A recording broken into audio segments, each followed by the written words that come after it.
Hello and welcome to video number 4 in a series I'm doing on a Telecaster guitar that I'm putting together. The guitar is actually finished and here it is. Forgive me for looking at the monitor, just want to make sure that you're seeing what I'm seeing and you see the guitar and all its facets. I actually don't have the screws in the pickguard at the moment, and that's just because I was adjusting the truss rod, and to do that on a vintage style Telecaster like this, you have to take the pickguard off, which is not that big of a deal. There's only 5 screws. But yeah, here it is. Here's the front, here's the back.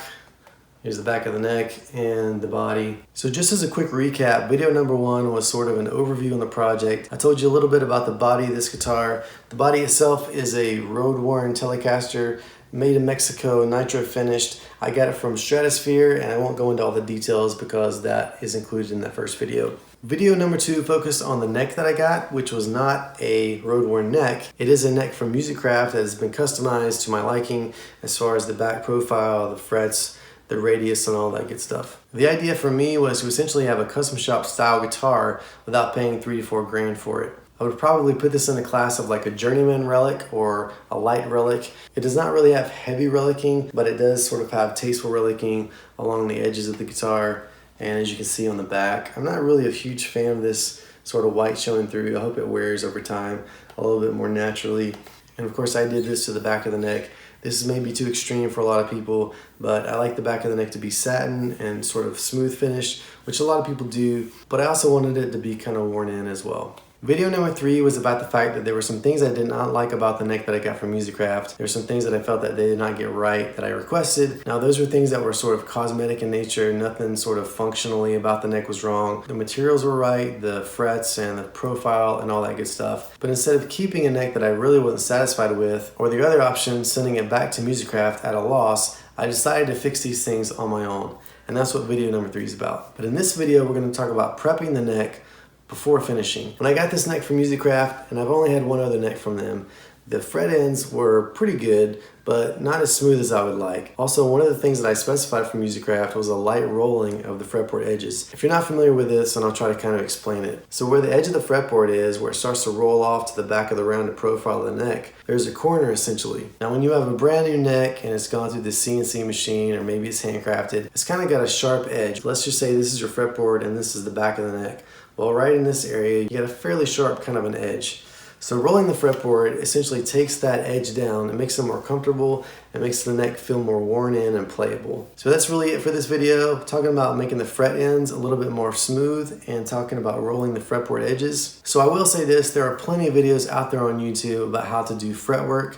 My video is just another one of those, but I wanted to show you this as part of the big picture of the guitar that I'm putting together so that you can see it from start to finish. Also, this process that I use does not really require a lot of fancy tools. It's tools that you might be able to go buy from your local hardware store for an inexpensive amount of money, or things that you might already have laying around the house. And it works great for a guitar like this that's sort of worn in or relic or has some wear on it, because I'm not necessarily polishing up the frets to a shine or a brand new finish. So just understand that in this process that I'm showing you. This may work in your situation, or you may want to take it to another level and really polish out and shine your frets to make them look brand new. And I'll say this too, it may be a kind of a duh thing for some of you that are watching, but with a maple neck that has a finish on it, you have to do any kind of sanding or shaping or filing before you put the finish on. Because once you put the finish on, if you do any more sanding, you risk going through that finish and having the natural wood shine through and having to repair that finish. With the rosewood neck or the rosewood fingerboard, it's a little bit different because the fingerboard itself does not typically have a finish on it. So you can work on the frets, you can even work on the fret edges because there's usually a slab or a veneer that extends over the back of the neck. And you can sort of work with that fretboard on a rosewood, but with a maple neck, you really have to do everything you're going to do to get it prepped before you put your tint coats or your final lacquer on. Okay, I hope you get something out of this video. There's more to come. I'm going to talk about how I tinted my neck and put the lacquer on. I'll give you a little sneak peek of something else that's coming up too. I found that with the Musicraft neck, with the Telecaster in particular, and also with the Stratocaster, but it's something that I did not catch before I put a finish on my Stratocaster, unfortunately, but with the Telecaster as well, from Musicraft, the headstock shape itself in some areas varies a little bit from the Fender one. And this may not be a big deal to most people, but I saw it, it popped out to me visually, and in an upcoming video I'm going to show you how I corrected that. Again, this is one of those things that you have to do before you tint the neck or put any kind of color or finish on it. All right, let's get to the video. If you haven't subscribed already, please do so and click the little bell. I've never ever said that in one of my videos to click the bell, but it does keep you up to date and lets you know if I put a new video out. All right, let's get to the content. Thanks for watching. Okay, I got my Music Craft neck here, and the frets have been dressed pretty nicely, but I just want to make sure the fret ends are not sharp or anything left on the nibs of the frets, especially on the corners. So I've got this little set of needle files here from Harbor Freight. Obviously not the best luthier tool to use, but there's a couple of flat files in here. And on one side, it's sort of a rough edge, and then the other side is flat. So obviously you want to take the flat, smooth side down on the neck itself. And I got this idea, this whole kind of process from Crimson Guitars. So if you want to see a professional do it, go check that out. I'm just showing you my process and an amateur attempt at trying to do this, but the idea is to just kind of take off the rough end of the fret, kind of going down at an angle, but really just trying to get that corner part of the fret. Not trying to do a lot, but just trying to get off, again, any sharp edges.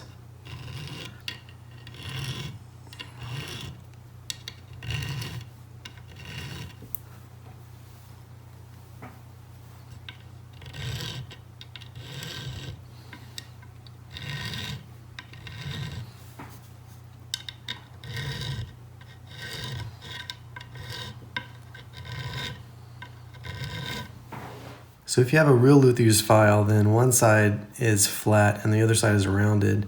So you want to take the flat side to do the corners and then flip it over to the more rounded side and then round over the sort of, not the very top of the fret, but the sides. So since I don't have that, I can roughly approximate it with this.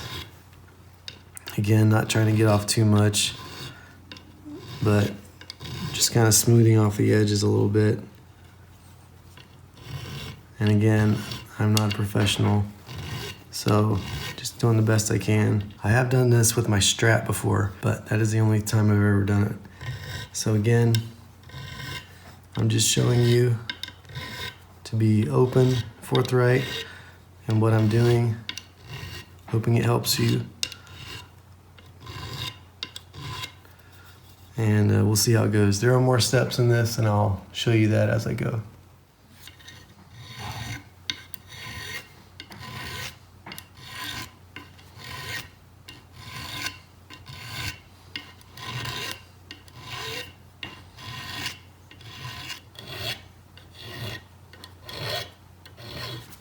Okay, next step is to take some 220 sandpaper rolled up into a circle or a cylinder, and just take it along kind of the same beveled edge as the frets already are. And what that does is take off any rough edges of the frets themselves, and also helps to roll over the fretboard a little bit more, make it more comfortable to play.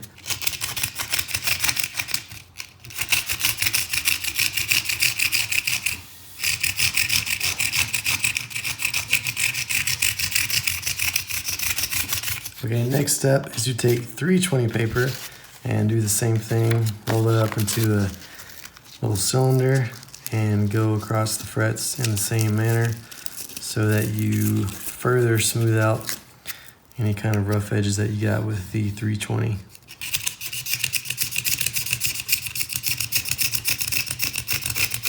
You may be able to see sort of the carnage of the sanding there, some gray spots where the little bit of metal has come off.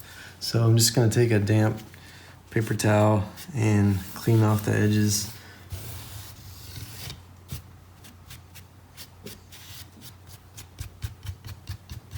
So a word of warning, you probably don't want your frets getting too wet.